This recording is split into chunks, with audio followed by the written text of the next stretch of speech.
Today, I want to dive into the latest updates on SoFi, examining the recent data and current factors influencing its performance. Hello, everyone. Welcome to Daily Stock Update.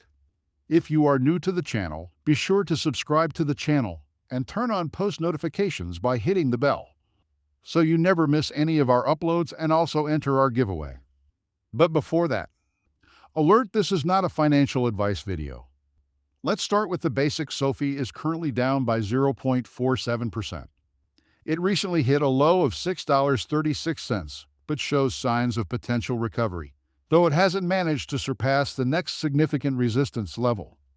A multitude of factors are influencing SoFi's movement in both directions.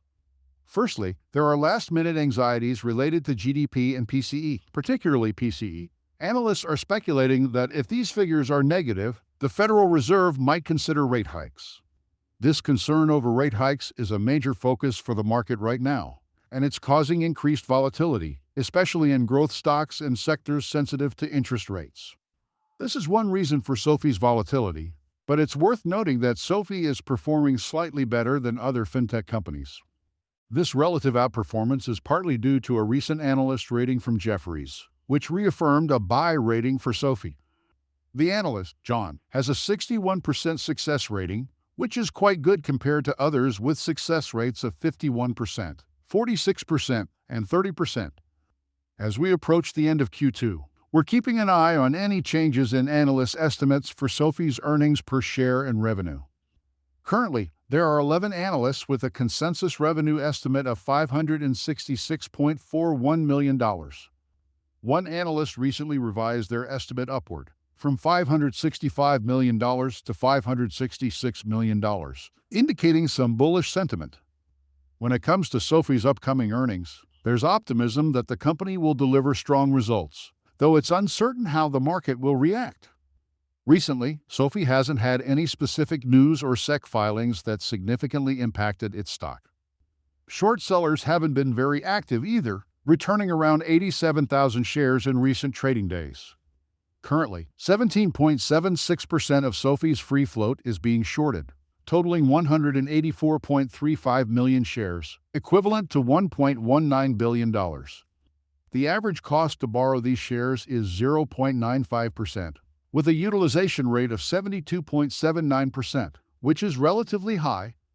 Interestingly, SoFi's short score is 74.8, indicating a higher likelihood of a short squeeze. For those interested in potential squeeze plays, this might make SoFi more appealing. However, I don't see SoFi as a likely candidate for a short squeeze.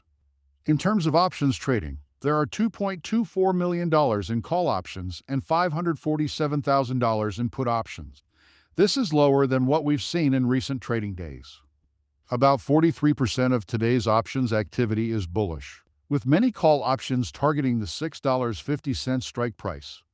This concentration of options around specific strike prices contributes to a cycle of manipulation and resistance levels. Currently, there is significant open interest at the $6.50, $7, and $7.50 strike prices, creating notable resistance points at $6.45 and $6.50. On the secondary market, transaction volume hasn't been particularly high, but there has been notable buying activity over recent trading days, likely due to ETFs and institutions rebalancing their portfolios as the quarter ends. This trend is expected to continue in the coming days. Analyzing the technical chart, SoFi is in the lower percentile of the Bollinger Bands, and the stochastic indicator shows a bullish deviation starting to form, though it's still at an oversold level of 22. Retail investors have been selling off since around May 20th, contributing to some choppiness in the technicals. Depending on upcoming economic data, this could exacerbate the downtrend for SoFi. Additionally, I want to highlight a recent commentary discussing the potential impact of PCE data on the market. The speaker emphasized the persistent nature of inflation and its implications for future rate hikes or cuts. Given the ongoing fiscal stimulus and strong economic performance, reducing inflation in the services sector remains a challenge. This poses a significant risk to low-income households, retirees, and the broader economy. The speaker also mentioned avoiding tech stocks due to their current overvaluation, and instead focusing on sectors trading below fair market value.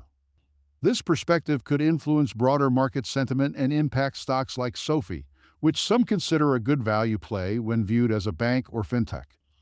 In conclusion, the upcoming PCE data will be a key driver for the market in the next few days. Analysts and investors will be closely watching these figures, and their reactions could significantly affect SoFi's stock. Despite the market's apparent dislike for SoFi, some see it as a great value investment. We'll just have to wait and see how it all plays out. Friends, that's all we have for you today. What is your opinion about today's video? Get involved and let us know in the comments down below. Thanks for watching.